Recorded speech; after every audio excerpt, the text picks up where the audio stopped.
Hello everyone. In this session, we are going to discuss about parallel priorities. In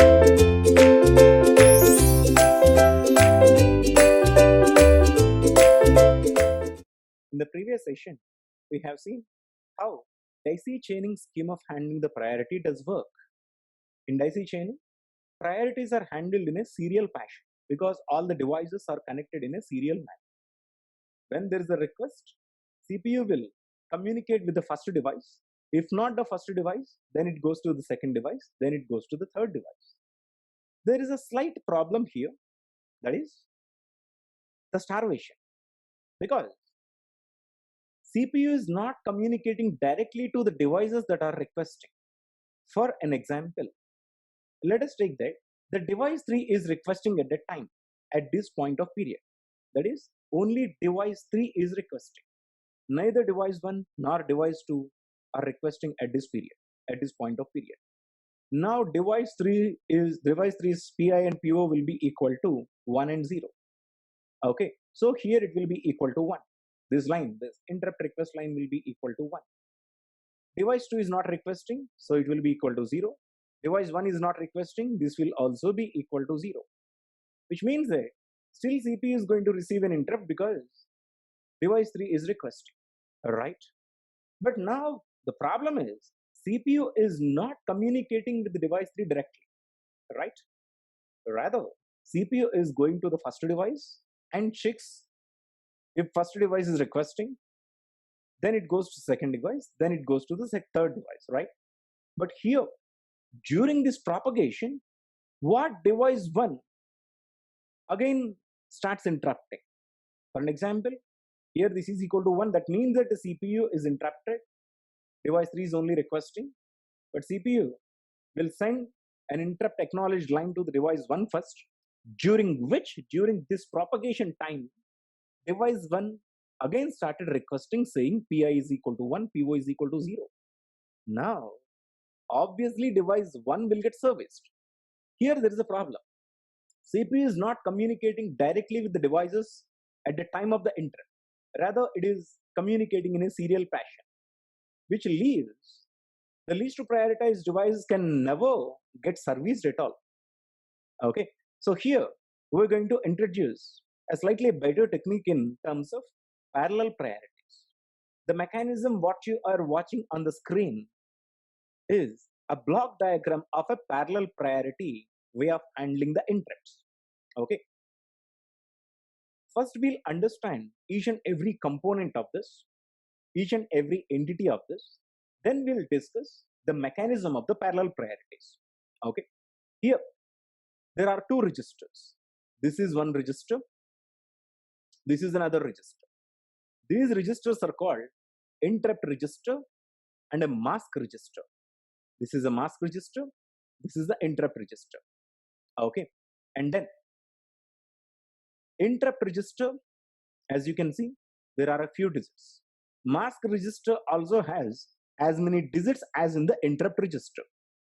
Okay, and the corresponding digits are applied to an AND gate, that is 0th digit of the interrupt register and 0th digit of the mask register are connected to the AND gate, and the output of the AND gate is connected to something called a priority encoder. Okay, interrupt register, mask register, corresponding digits connected to the AND gate, and the output of the AND gates are connected to the priority encoder.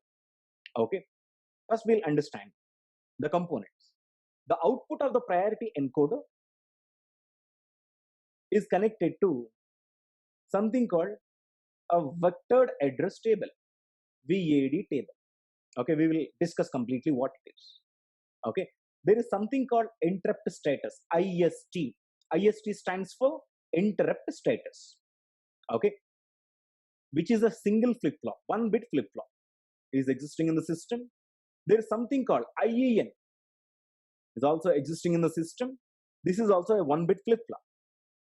This flip-flop and this flip-flop outputs are connected to another AND gate, and the output of this AND gate is an interrupt request signal to the CPU. Okay, and once again, The IEN IST outputs are connected to the AND gate, and the output of the AND gate is connected to the CPU for generating the interrupt request. Here there is one more AND gate which receives the input from IST, of course, IEN, of course, and the third input is from the interrupt acknowledge. The second AND gate's inputs are interrupt acknowledged from the CPU, and IST and IEN are connected to another AND gate. The output of this AND gate is connected to an enable pin, of the same vectored address table. Okay, these are the entities. Okay, now you just classify these entities. Then we are going to completely understand the logic behind the total mechanism. Okay, now let me tell you the logic how parallel priorities does work in a better way than the serial priorities. The serial priority is starvation. Okay, CPU is not communicating directly at the time of the interrupt generated. Rather, it is coming from the highest prioritized device. Okay, now let us first of all discuss the logic behind this. Here there is an interrupt register. This interrupt register has one digit associated to every IO device that is connected to the system. Okay, in this case, I have 4 devices that are connected to the system: disk, printer, reader, and keyboard. Okay, so here this is the 0th digit which is connected to the disk. This is 1 digit, this is connected to the printer. This is 2nd digit which is connected to the reader. This is the 3rd digit which is connected to a keyboard. As you can observe, the least 0 is the disk. Least significant 0 is given to the disk, meaning this will get the highest priority. Next priority goes to the printer. Next priority goes to the reader. Next priority goes to the keyboard. Okay, and there is a mask register.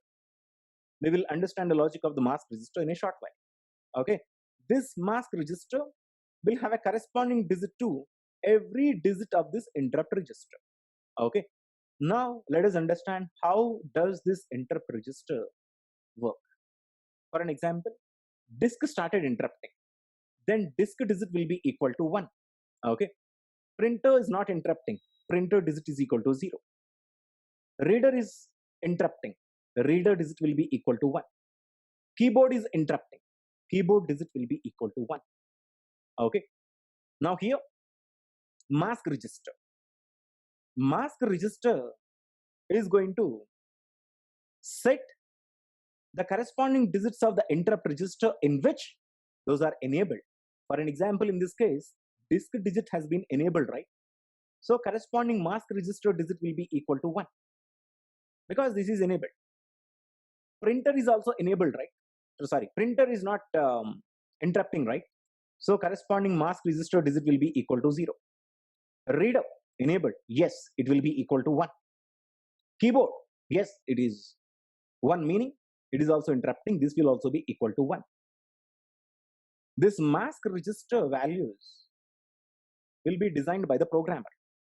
Okay, how the mask registers are going to be set or cleared will be purely dependent on the programmer.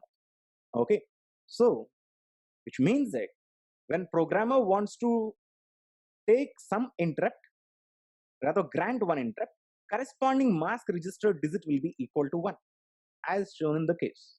Here 3 interrupts are getting generated.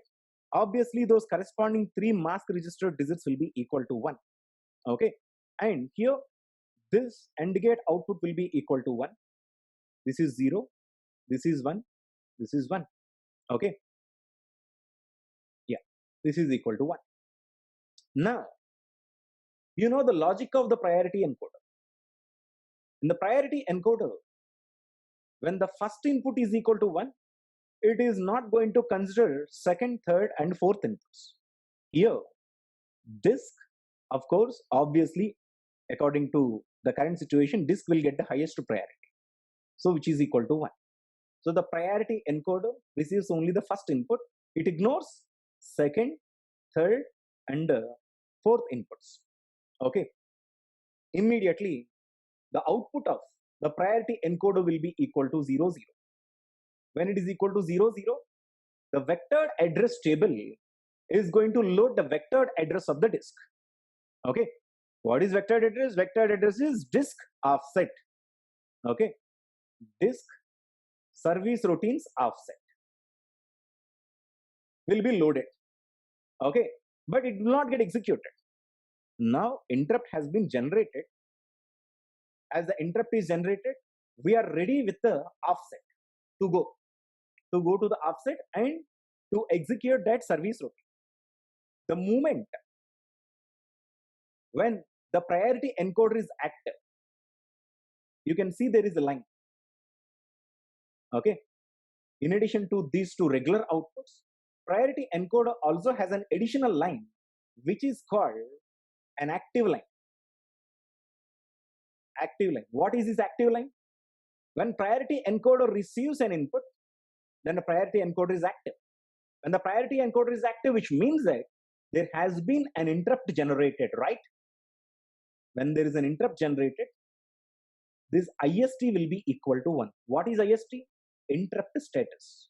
This interrupt status will be equal to 1. Okay. This IST, in addition to this IEN, normally IEN will always be equal to 1. Sir, what is this IEN? IEN is nothing but interrupt enable. Interrupt enabler, which is set by the programmer. In a program, if a programmer wants to use the interrupts, he is going to set this IEN digit. Okay. If you could remember, there is an instruction called ION. Okay. If you could remember, just go and recall your IO instruction. In the IO instructions, there is an instruction called ION. When this instruction gets executed, interrupt facility will be switched on in the computer system. Interrupt facility will be switched on. That means that the programmer can use interrupts. Whenever programmer executes this ION, IEN will be equal to 1. Let me tell you that 99.99% of the programs requires the interrupt, because can you execute a program without IO devices? No. So most of the time, this ION will be automatically set by default by the programming language, unless a programmer wishes to clear this interrupts by himself. Generally, this ION will be executed by the programming language when one program is being executed. That means that the program wants to use the interrupts. That means that the program tends to receive the input and gives the output, so that ION will be automatically executed whenever you're going to execute a program, which means that IEN will be always equal to 1, which means that the programmer will require the interrupts. So priority encoder is active, means that there is an interrupt pending. The interrupt must be serviced. So interrupt status will be equal to 1. IST is going to show the status of this priority encoder. When the priority encoder is active, IST will be equal to 1. This IST and this interrupt enabler, IEN, are going to send an interrupt request to the CPU collectively. So IST and IEN connected to an AND gate. The output of the AND gate is sending an interrupt request to the CPU. What is the rule for an interrupt? First of all, there has to be an interrupt from the peripheral devices. Okay, when peripheral devices wants to interrupt the CPU, okay, fine, we can send the interrupt request to the CPU. At the same time, the system should support the interrupts. The computer system currently need to use the interrupt facility. If the programmer doesn't want the interrupts, none of these devices will be able to interrupt the CPU. I'll tell you one scenario. That is, during the system boot, now you started your system, you switched on your system, right? Till it gets booted, will you be able to communicate with the system? No. You won't be able to communicate with the system, no matter either you move a mouse or make a key depression in the keyboard or do anything with any of the peripheral device. Nothing is going to affect the system, which means that IEN will be initially equal to 0. Okay, upon the system boot, IEN will be initially equal to 0. But once after the system has been completely booted, operating system will automatically set IEN to 1. Then it is up to the programmer whether to use interrupts or not to use the interrupt. Don't worry, in your C program or Java program, you don't disable the interrupts on your own unless you are developing a specific application which doesn't require an interrupt. Okay, so now IEN is equal to 1 and there has been an interrupt generated. In this case, disk has generated an interrupt. IST is equal to 1. Both collectively sends an interrupt request to the CPU. Again, what is the rule for interrupting the CPU? There has to be an interrupt request from one of the devices, and system currently having this IEN equal to 1. That is, system should use the interrupt facility right now. So currently system is allowing the interrupts. In addition to the interrupt is generated already, so that CPU will be able to be interrupted. Okay, the moment CPU receives an interrupt, CPU is going to send an acknowledge. That is, you know that the moment CPU receives an interrupt, CPU cannot ignore. It should suspend the current program by saving the program counters value into the stack, by suspending all the registers value into the memory. Then it is going to send an interrupt acknowledge. This interrupt acknowledge, in addition to IST, in addition to IEN, which are connected to an AND gate, is going to connect it to the enable line of the vectored address table. Okay, in which already 00 disk address has been loaded, right? Disk address has already been loaded.